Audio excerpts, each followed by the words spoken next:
discuss Trayvis or TNT or whatever you call it from an actual realistic standpoint, right? Because the stan culture surrounding it is actually terrifying me. To simplify, Taylor has always put her career first, but the media has always put her relationships first. And this is something that she's been fighting since the very beginning of her career, right? So she would write all these breakup songs, and there was this belief like, oh, if you're ever in a happy relationship and you don't have breakups and you don't have breakup songs, nobody's going to be interested in your music anymore. Because, you know, of course, the only interesting thing about Taylor and the only thing she could write about was breakups, right? And I think one of the most glaring examples of this happening is Trayvis. To the point where at this juncture, I can only assume that one of two things is going on. Either Taylor is deliberately telling us a story with her public appearances that she's hoping we're going to notice, a theory most of us call performance Artlor, or this relationship is toxic AF and she hasn't noticed, which honestly at her age and her maturity level, I'm less inclined to believe. But what I can no longer stomach and what I can no longer shut up about is the way that Travis has gradually taken over every part of Taylor. When Taylor wore red to the Grammys, most fans and most media outlets attributed that color primarily to Travis,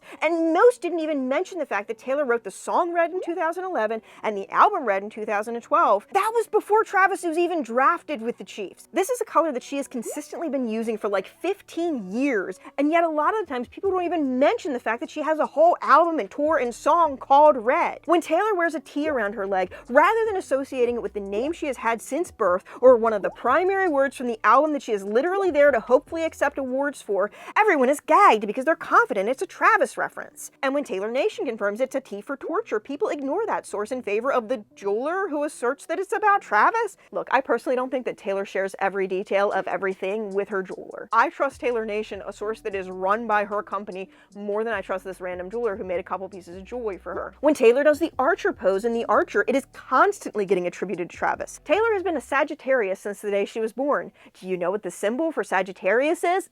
I'll give you a hint.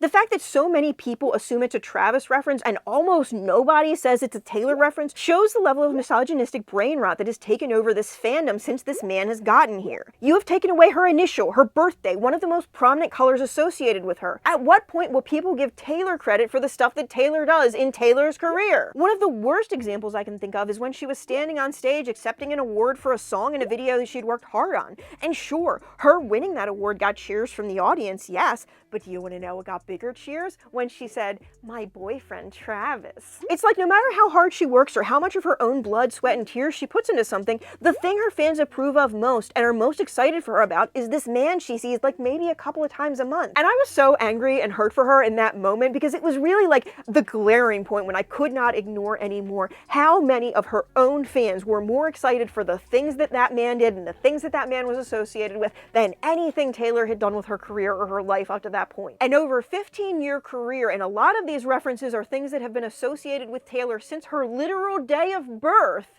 and they're being assigned to this man who hasn't even been in her life 2 years. I believe her Grammys outfit was a huge tribute to her own career, but also the role Beyonce played in her career during one of the worst moments in her early life. She also wore red because so very frequently everything goes back to the red era. That seems to be when something really changed for her, when things got particularly difficult for her. And then you've got the thigh chain with the blood droplets, which a lot of people don't necessarily want to take that as a menstrual reference, but I can't ignore it as such, especially when she has been doing other fashion moments that give a very distinct "filleth not my baby maker" vibe. When people were watching the Eras Tour on the live streams, often they were more excited about the concept of Travis potentially being there than they were about the show or the surprise songs or anything that was related to Taylor's art. When Taylor came back from break at the beginning of the Europe leg of the Eras Tour and she added the TTPD set, we were all aghast at how the feminine rage play really portrayed her as being broken down into nothing, such that herself, her inner self, died. And then evil men who stood to profit off of her, picked her up and primped her up and set her back on her feet and put her on the stage to perform. For weeks, that segment of the tour was hard to watch for so many of us because it was a painful reminder of everything that got sacrificed for Taylor's career. Especially when she said, "My bare hands paved their path," and she's looking so directly at her bare finger, the lover she gave up for her career. And just when Swifties seemed to start to be getting the point, Travis showed up. And I must express that Taylor could have put him in any single role that she possibly wanted, and she chose one of the worst. Taylor puts Travis in the role of the man who is doing her up, putting her makeup on, and sending her out there, and then all of a sudden everyone's taking it as romantic. Oh, he's fixed her, she's so happy now because of this man. When you actually seriously look at her art, so much of it has been healing herself and getting through her stuff on herself, and then we just attribute all of this crap to Trayvis? Just watching the way people recontextualized that and rewrote the couple of weeks that they were deeply uncomfortable about it, it was very uncomfortable for me. And when people like me try to bring attention to this, a lot of fans act like this is the only place she could have put him into it. But like, Taylor controls literally everything about the tour. She could have made a special role for him. She could have brought him up during the Archer, during Karma, had him ride a bike during 1989. I think it's very interesting the role that she put him in, especially because it reminds me very much of like putting on a presentation of cis heteronormativity so that other people won't dig into your business so much. Then there was the matter of the huge rock that Taylor was given, and the media was very quick to attribute that to, oh yeah, Trayvis gave that to her. And then a couple of days later, we get the video of Kelly Taylor giving her the ring and Taylor saying, oh, I feel like Elizabeth Taylor. Interesting, why would you feel like Elizabeth Taylor? Is it because you're doing a pre-R relationship? And Taylor brings up Elizabeth Taylor a lot, but one of the biggest ways she does it is in the song Ready For It, and Ready For It is what a lot of us believe is the song where she explains what she's doing with Joe Alwyn in their relationship. In short, we interpret Ready For It as Taylor giving the story of how she's trying to shake the reputation of loving and leaving men by agreeing to participate in a long-term relationship with Joe. The song explains how she intends to fix it, by finding another thief of hearts such as herself to agree to be her so-called jailer. Taylor intends to use Joe much the same way that Richard Burton and Elizabeth Taylor used the public shield of their tempestuous marriage to conceal their side pieces. And while we're on the topic of Joe as her jailer, with both Trayvis and with Joe, Taylor has rejected like the common fandom ship names. She uses jailer for her and Joe, which is like lock her in this gilded cage. With Trayvis, instead of like Trayvis or trailer, Taylor goes with TNT, something that is designed to explode at a certain point. When the fuse is lit, it will blow up. And at the same time that she was really heavily embracing this as TNT, she was also teasing the release of TTPD, and in part of doing this, she was talking about like love bombs. And it's so interesting that she does this because I very much feel that the early part of their alleged relationship, it's really love bombing. Like, the more you look at their relationship, the less healthy it looks. Like, he love bombed her at the beginning. He really doesn't seem to prioritize her that much. He really doesn't seem to care about spending time with her too much. When he does go to see her, he has to take his buddy Ross with him all the time, you know, his buddy that he's been living with for many years. And it's also funny that Travis's favorite song is Blank Space, when a lot of us take that as being like a song that is about signing a contract to be in a PR relationship with Taylor for the betterment of your career. But back to the ring. That wasn't the only time one of Taylor's female friends gave her a ring that got the media tittering about a possible Trayvis engagement.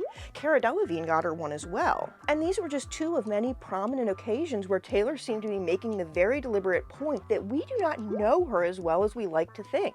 Pictures and hints of these rings were going around, people were allowed to jump to conclusions, the media was allowed to jump to conclusions, and then Taylor is like, ha ha, you're wrong. And one of the biggest examples of this is everything that she's been doing with Reputation, where she constantly sets people up with the expectation that she's going to announce it, and by and large, every time she does this and has the entire world watching, she just does something that looks fruity. It really seems like she's trying to make sure that we all know that even the most accomplished of the theorists, even the ones of us that have called her correct in the past, we're never going to get Rep right because there's just so many aspects of her that we do not know. We don't know her. And speaking about not knowing her, I've pointed out before that Taylor played the song You Don't Own Me as one of the last songs before the beginning of the Eras Tour, which I always thought was funny for a lot of reasons, not the least of which being that a lot of her fans do seem to think that they own her, but also because I saw so many people singing along to that song as they waited for the show to start and singing it as You Don't Know Me. And especially what happened with Got a Lot of Starbucks Lovers, I think Taylor very much thinks about not only what lyrics say, but also what people mishear lyrics at, what people think lyrics say. Like, I do believe your subconscious impacts how you perceive songs, what you perceive songs as being about, what you think you hear. I fully believe at this point that Taylor absolutely considers what things her fans might mishear in her own lyrics,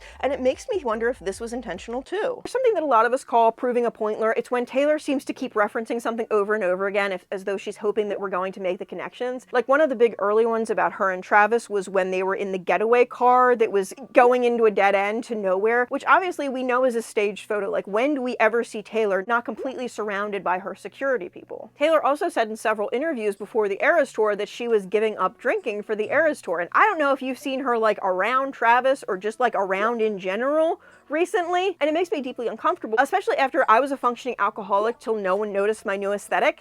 Okay, so what was she after that point? A non-functioning alcoholic. I believe one of the points of the current PR spectacle is how much people will happily eat up TNT because it is being posited as this perfect relationship based on appearances alone. But if you actually step back and take an objective look at the relationship, you'll realize there are so many inconsistencies that are so glaring they can't be overlooked. Especially because she's been saying so much recently about how like Eras Tour isn't the end and this isn't the end of her being a pop star, and she's still very excited about being a pop star. But so many of her fans were so glad that Eras Tour was over because, oh, now she can be barefoot and pregnant in the kitchen, or she can be barefoot and pregnant on the sidelines. It's like they want her to completely turn her back on everything that she is, everything that she's prioritized, the entire career that she's worked on, because they think she can only be happy if she has this man's children. And I think one of the points that Taylor is trying to prove is that, like, if you will accept this kind of stuff for her, what are they accepting in their own lives? If you cannot see Taylor's validation in her own achievement, career, friends, and family, and you can only see validation when she's accepting the bare minimum from an aggressively mediocre man, what are you accepting in your own life? How can you demand better for yourself if you won't even demand the bare minimum for your beloved pop star Taylor? And I believe a big part of the story she's trying to tell is how many exceptional women get eclipsed by incredibly mediocre men who are only doing the bare minimum. And I also believe that Taylor knows how much media and what people see in the media shapes people's own lives and beliefs and relationships. And because of that, I believe it's also an attempt to impart media literacy on her fans, a lot of her fans who desperately seem to need it. We need to be able to notice when the narrative that we're being told by the media is different than the evidence that we're being shown, because that's increasingly a problem in our own lives. And I really want to focus on the kind of WAG outfits that Taylor's been wearing a lot recently. In the current cultural climate of Eat the Rich, more and more ultra-wealthy people are turning away from recognizable luxury brand logos in favor of subtle, quiet luxury. And in fairness, the ultra-wealthy have always tended to be less flashy in their flaunting. They keep their money in part because they don't waste it on garish trend cycle pieces that convey a desperate need to be seen as rich. There's no way Taylor is unaware of this fact. Likewise, there is also no way she doesn't realize that a lot of her fans would prefer if she toned down many of the more obvious displays of wealth. Why then come to so many recent co-working events, dates with her man Travis, in so many displays of obvious brand, especially since her fashion has always erred away from plastering herself like a NASCAR car in somebody else's logos. Again, I have to assume this is to try and force her more critically minded fans to look at her involvement with Travis and the way she's molded herself into a wholly different person for him and for the NFL games especially. Something I've mentioned before about many of Travis and Taylor's recent date nights is the number of equestrian-themed accessories she's been wearing with him. And while a lot of people connect them to debut, I can't help but notice it's all bits, bridles, saddles, halters, things you use to control a horse. Her debut era was wild and free. It was absolutely not about taming the racing horse, which, if this is a real relationship, Travis owning a racing horse named Swift Delivery or whatever Taylor-inspired name it has weirds me out even more. Sorry, for one, you just won't convince me that horse racing is a humane industry. And I also think there's a point being made comparing owning Taylor Swift to owning a racehorse. And also this idea that a lot of rich men have where they kind of treat their wives as like a fancy living possession. And this is a particularly gruesome metaphor when you consider how they treat horses that have an injury or that have gotten too old to race without winning enough awards. Usually only your winners get put out to stud. And that's not to mention the number of times she's shown up to events with Travis red-nosed and glassy eyes, head craned back in the fawning posture, fundy wives like the of Duggars effect. People have such a powerful ability to fall in love with the idea of something. It's how I was able to beard the way that I did. I didn't love the men, I loved the idea of the relationship. And no one around me loved the men either, but they fell in love with the idea of the relationship. And so they didn't pry, even as it became more and more obvious that things were not as happy as they seemed. The idea of Taylor and Travis is powerful in a way the details that we can see are not. It is a polished turd, a gilded cage. But a polished turd is still a turd, and a gilded cage isn't even gold, it's just gold plated, and it's still a cage. And her relationships with men often function as cages too, especially when even her own fans cheer louder for Travis than Taylor, get more excited about his brief appearance than her extended performance, and view the career that she loves more than most other things in her life as something she should treat as secondary to her real priorities of pushing out babies for a man who cannot convince her he likes her that much.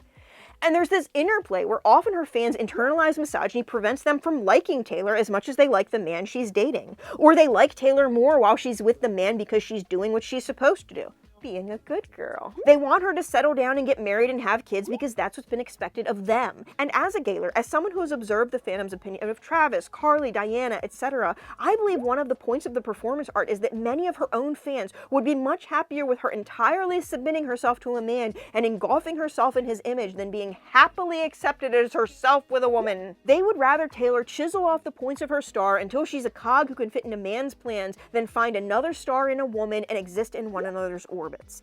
And I could go on for thousands of words about why that is, but I do think it's emblematic of the fact that a good number of women in our society are accepting less than they should from their relationships. If Taylor does the same, it makes them feel more comfortable with the decisions they've made. And realistically, people don't love being pushed out of their comfort zones. And then there's Taylor's Time of the Year article. That article focused on how she writes stories, and they say when Taylor Swift is writing a story, you listen. Taylor references in that article having Gandalf's voice in her head while she's on her journey of collecting her re-records. And she compares this process to Harry Potter and the Horcruxes and Marvel and the Infinity Gauntlet. And those references are interesting for a variety of reasons, but I've spent a lot of time thinking about Gandalf and what specific words of Gandalf's are in her head a lot of the time. And I think it's keep it secret, keep it safe, especially based on a lot of the things that she's said in her work prior to this point. Taylor has been saying for years that anything she really values and that is important to her, she needs to keep private from the media because the media and the spectacle around her will compromise it.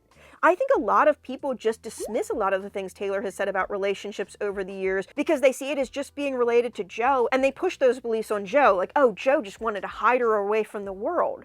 And I think that's a way that you can see Bejeweled, but that's not the way that I choose to see Bejeweled. And I think it's a fallacy. It's alarming to me when a mid-30s woman changes her dating philosophy entirely. Like, sure, sometimes it comes from a place of learning your identity, but Taylor's lyrics have been going in a direction away from the type of relationship she's demonstrating with Trayvis for many years now. And the consistent, coherent PR narrative of TNT has been how much even her diehard fans will set aside Taylor's entire career because they believe she should subjugate herself to an aggressively mediocre man. This is a tale that Taylor seems to be consistently, deliberately weaving. At the very beginning, there were so many references to fairy tales and stories and things that aren't true or real. A theme from a lot of Taylor's work is that things that seem like fairy tales on the surface are seldom as happily ever after as we believe, and are often some of the worst things that can happen to us. Sometimes the worst possible thing that can happen to us is getting everything we wanted. And Taylor has even made a sneaky little nod to her scripting her own narrative with that photo of her and Trayvis that was taken in Italy in front of the boat that said AO3 on it. AO3, or Archive of Your Own, is one of the largest fanfiction sites out there, and I absolutely believe Taylor is aware of that. I take this photo as an acknowledgement to those in the know that Taylor has very much Mary Sued her own narrative with Trayvis. And she weaves this tale by feeding a certain narrative to the media and by controlling when and where and how they're seen, and by showing so much of a deterrence from herself when they're together.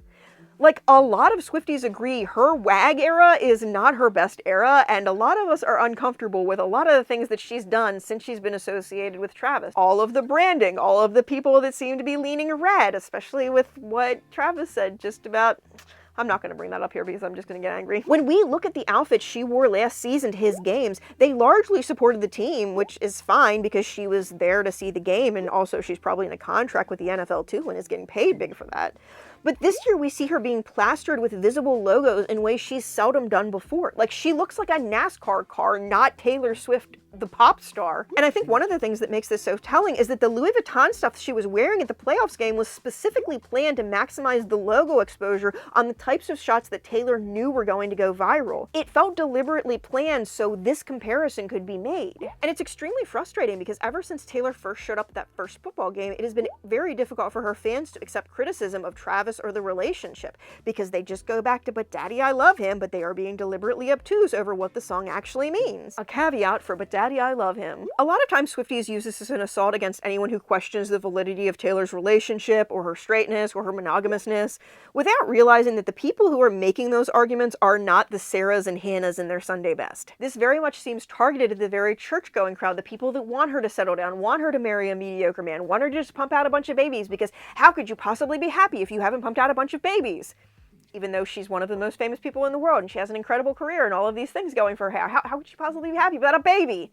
Ugh. And there are numerous places where Taylor criticizes the fans that only see her from this Christian good girl perspective as this good girl figure, and no matter how obvious the reference is, the people that it's directed at do not recognize that they are the ones being called out. And also, just more so than that, she has stated that often her songs are just how she feels in the moment. Like, I don't personally believe But Daddy I Love Him is a representation of her current feelings. I think that's how she felt when she was younger, but she's probably moved past that. And look, there are a few lines that can be twisted out of context to make it seem as though Taylor is straight and is actually secretly deeply offended that we think otherwise. On the other hand, there are literally hundreds of signs and symbols throughout the entire duration of Taylor's work, from her beginnings to modern day, that support the narrative that not only is she a member of the LGBTQ community, but also that she's been frequently silenced in the past whenever she's made attempts to come out as her true self. And look, if I'm wrong and they're right, Taylor is what, mildly offended that we think she's LGBTQ? Like, at worst? I mean, she's an ally, so I doubt that she would actually care that much. But if they're wrong and I'm right, Taylor has been screaming for many years to be seen by as many of her fans as possible as a member of the LGBTQ community. She has done this in part because she gets incredible emotional validation from knowing that her fans have experienced the same things that she has felt. But she has had to sacrifice living authentically as herself and being openly with the lover she intended to marry in order to become a big enough celebrity to finally own her entire life's work, the one thing that she's dreamed of for her entire career. And there have been constant and consistent signs for years that this has come at an enormous mental health cost. And one of the only things that could truly free Taylor is for all of her fans to see her as LGBTQ and to still support her. And look, let's talk about PR and PR relationships a little bit more. PR relationships have always existed in showbiz, and in this era of being more concerned than ever about who we are supporting and who they support, PR is increasingly being used by celebrities, influencers, business people. I firmly believe PR and PR relationships are more common than they've ever been. I've mentioned Molly McPherson before. She is a crisis PR lady. I've mentioned Elliot Page's life story and how he's admitted to being with closeted celebrities. There are tons of other celebrities who in their autobiographies have referenced their PR relationships and things of that nature. The industry wants you to believe that PR is dead because the industry just wants you to believe that this is who those people are. They don't want you to realize that this is a manufactured image, that literally every celebrity has some degree of a manufactured image that they're upholding. The industry wants you to believe that these things don't happen anymore, but when you look to people that are actually in the industry, many of them admit it's going on. And like, do you genuinely believe all these hot, rich, successful people are all in long-term monogamous hetero relationships? Like, really? And usually when we have this discussion, people are always saying, oh, Taylor's too big for PR. Taylor isn't too big for PR. Taylor is as big as she is because she's one of the best in the industry at PR, or at least T-Pain is. And she trusts T-Pain and she does what T-Pain tells her, and that makes her one of the best in the biz at PR. There are a huge number of hot, talented young artists out there. It's not just enough anymore to be a good songwriter or a good singer or good at making eras. The reason Taylor is as successful as she is because she is one of the best masters of PR in the business, and she is that way because of T-Pain, who manages her image like her life is literally dependent on it. And I think it's especially telling that a lot of the women that Taylor directly references in her art, especially Elizabeth Taylor, are people who told stories with their own relationships and what the media reported about them in order to pacify their fans. Something I brought up before is the fact that Elizabeth Taylor and Richard Burton would go into hotel rooms that they knew the walls were thin and they knew the media or their fans or whoever could hear them, and then they would stage arguments and fights with each other because their fans conceived of their relationship as fairly monogamous but also fairly flighty. And meanwhile, they both seem to have partners on the side. Elizabeth Taylor was also in a number of relationships that were distinctly lavender. And now, just because a relationship has PR components doesn't necessarily mean that the underlying relationship is completely and totally fake. Celebrity couples and their respective PR teams determine who sees them, when they see them, etc. Sometimes you've got a PR narrative that's like, oh hey, we're like happy, healthy in a monogamous relationship, but the real story is that, you know, you're Will Smith and Jada Pinkett Smith, and you've kind of been on the outs and seeing other people for the past 6 years. You've just stayed married for the image. They are not the only couple in Hollywood doing this stuff. They're just the only couple in Hollywood being open about it. And I really have to think about the number of times that the things the media told us about Travis and Taylor's relationship did not vibe with the things that we were actually seeing, you know, in front of our eyes. At the beginning of their relationship, when he was really busy with his games, we were assured that when the season was over and she was in Europe, that he was going to spend the entire European leg with her. And then he spent most of that time drinking with his teammates. The number of times that, like, Trayvis will spend all of this time with Taylor and he goes out there for like 24 hours and then goes back home to drink with his boys. I get that these are both busy people that have busy lives and busy schedules, but these are also seemingly both people who very deliberately make the decision not to spend that much time together. Like, defenders of their relationship will be like, oh, he doesn't need to go to every single Eras tour date, but it's like most people that are fans that actually love Taylor, like really love Taylor, want to see the Eras tour as much as possible because it's a little bit different every night. Why did he not share that curiosity? We are consistently told that this man is very interested in her, that he knows all of the lyrics, he knows all of the songs, and it's like, okay, he knows that Blank Space exists, and if you ask him about any song other than like that, or Cowboy Like Me, or Karma, he doesn't know what you're talking about. We get told that he was in the VIP tent the whole time, singing along to her songs, but meanwhile, he's holding hands with his buddy Ross. I get that they're both busy, but you make time for the things that are important. They seem to make time for each other like 2 or 3 times a month, and it really only seems to be when the fans are like, wait, we haven't seen them together in a while, that they're like, oh, we need to be seen together in public before people realize that we're not actually in a real relationship. Especially when that breakup document leaked, and like that weekend, she spent more time with Trayvis and his friends than she had ever spent with Trayvis and his friends, and she was photographed a number of times in a number of places with him. Taylor will wear one outfit at the game and another when they go out to dinner afterwards, and then throughout the week, pictures of these events are slowly released via her friends' social media profiles or via WAGlor or something of that nature. It gives fans the impression that we see her more than we actually do, that we know more about her life than we actually do, and how she spends her time than we actually do. It gives the fans the impression that she spends more time with Trayvis than she actually does. And I've said numerous times before that in the time we don't see Taylor, she could have an entire spouse and child. Like, especially with having a private jet that her significant other or others could visit her with. Like at the Grammys, St. Vincent said that she had a wife and a kid, and sure, she's a bit less famous than Taylor, but realistically, ever since Taylor's been with Trayvis, there have been numerous women who have spent the night at Taylor's house, left first thing the next morning, walked hand in hand with Taylor to the restaurants. Taylor can do whatever she wants so long as she occasionally hangs out with Trayvis, and everyone will assume they're together and that she's the straightest woman on earth. And it's not just Taylor. Like, look at Sabrina Carpenter. She literally kissed a woman in the music video that she designed herself, and people are racing to frame that as straight behavior.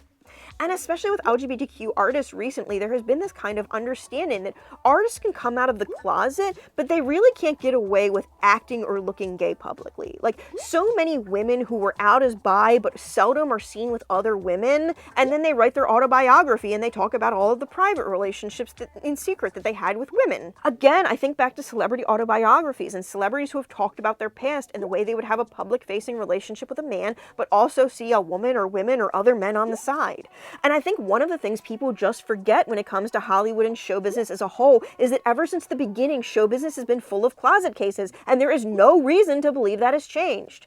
I've done a ton of research into the Sewing Circle and Scotty Bowers and things of that nature, and clearly so has Taylor, because she very often references other artists who we now know to be part of the LGBTQ community. And realistically, show business is made up of the most successful theater kids and the most wealthy Nepo babies. Neither of these populations is particularly well associated with monogamy or straightness, and yet somehow we collectively believe that most of Hollywood is straight and that the LGBTQ members are the exceptions to the rule and not vice versa. And a lot of people argue that there was a period in the 2000s to 2015-ish where more celebrities were actually out of the closet than ever. But from personal experience, a lot of us who have really researched queer history knew that acceptance of queer rights is not something that just always proceeds on an upward trajectory. It very often rubber bands back and forth. I spent most of my life in the closet because I realized that this new era of like having more open minds was something that was going to rubber band back. It was going to snap back. We were going to have more hate. People like myself and Taylor, who are very concerned with our earning potential, are very highly motivated to at least pretend to be in relationships with men.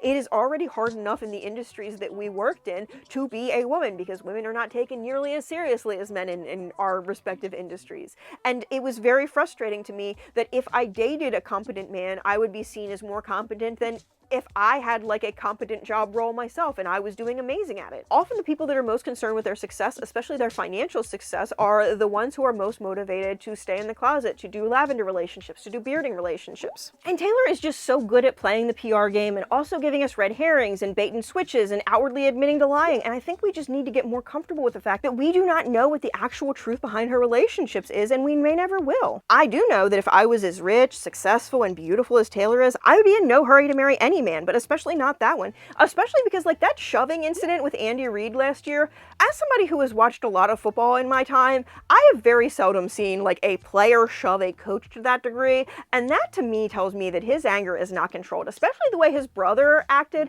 They do not have their anger under control, and they're not people that I am super comfortable with Taylor spending a lot of time with. In fact, I hope she always has her security guard with her when she's with the Kelce brothers. They just do not seem to understand how to use their words, and they get to their shovies. And fans from every segment of the fandom do not pay enough attention to no deal that 1950s shit they want from me. One of the big things that is 1950s shit is marrying someone, and personally, I go back and forth on whether I believe Taylor will ever marry anyone, or at least if she would do so in an exclusively monogamous fashion.